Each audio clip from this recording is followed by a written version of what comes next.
Mira stood at the edge of the harbor, where wind tasted of salt and rope.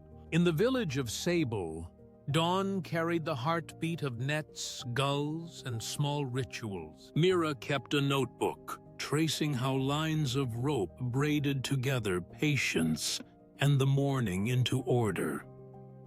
On a morning wrapped in fog, Corinne arrived with a boat that looked too thin for the sea. Corinne bore a scar across one cheek and clothes worn by wind and rain. Corinne moved with quiet precision, repairing nets, measuring lines, tying knots.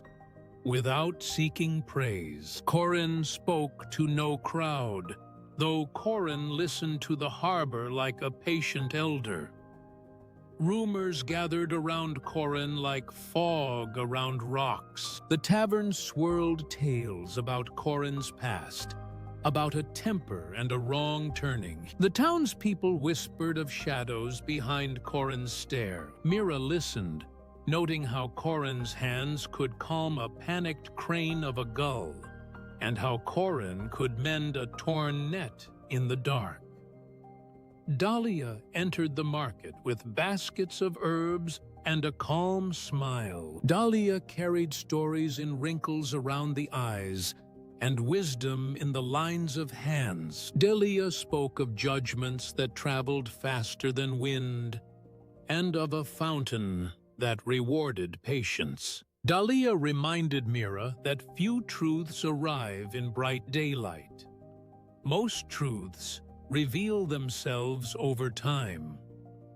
Idris appeared in Mira's days without fanfare. Idris visited cliffside lanes after school, asking questions with a bright, stubborn voice. Idris kept a notebook of marvels, drawing boats that never sank, and birds that spoke little. Idris wore clothes salted by sea air, and listened twice before answering. Idris did not turn away from old walls when stories turned sharp.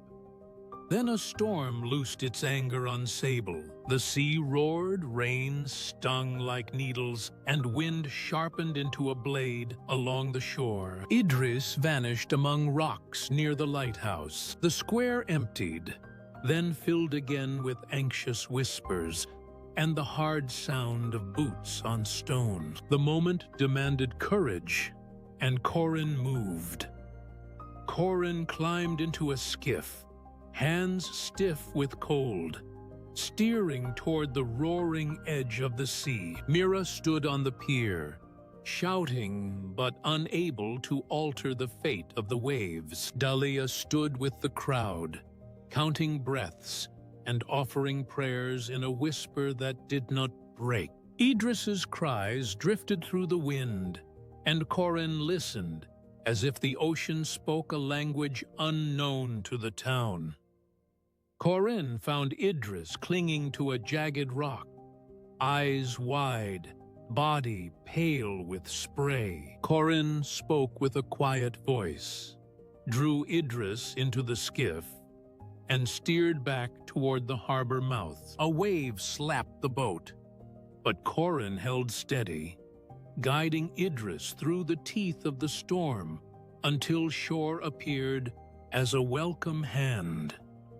The skiff touched sand, and the crowd surged forward. Idris stood trembling, safe, while Corinne stepped back, shoulders heaving, eyes clear. Dahlia moved through the rescued, offering water and calm words. Mira opened the notebook to a clean page and wrote, "Judge not by appearance, judge by deeds." Mira watched Idris breathe and watched Corinne touch the scar on Corinne's cheek, then smile at the night's quiet mercy.